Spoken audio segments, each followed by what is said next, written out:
لالا رخ اور جادوئی مٹر۔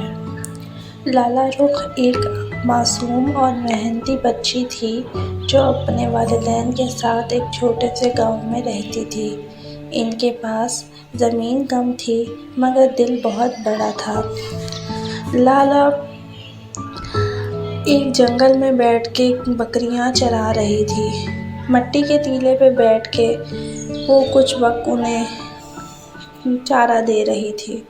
اس کے بعد وہ راستے میں جاتے ہی جاتے اسے ایک فقیر ملا۔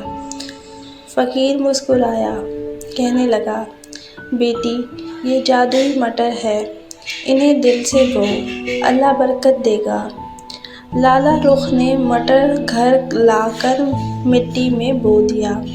اگلی صبح حیرت انگیز منظر دیکھنے میں آیا۔ مٹر کا پودا آسمان تک بلند ہو چکا تھا۔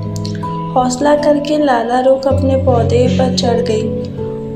اوپر ایک جادوئی دنیا تھی جہاں ایک خوبصورت سا محل تھا۔ محل کے اندر ایک خود غرض دیو رہتا تھا جو غریبوں کا حق چھینتا تھا۔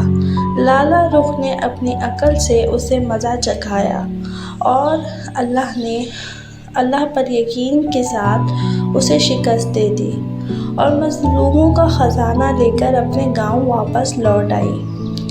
اس نے دولت سب میں بانٹ دی اور گاؤں خوشحال ہو گیا۔ لالا رخ سب کے لیے امید کی علامت بن گئی۔ مورل آف دی اسٹوری: سچائی، ہمت اور اللہ پر یقین انسان کو ہر مشکل پر غالب کر دیتا ہے۔ لالچ نہیں، نیکی اصل کامیابی ہے۔ ویڈیو پسند آنے پہ ویڈیو کو لائک، فالو اینڈ سبسکرائب ضرور کریں۔ Thank you so much.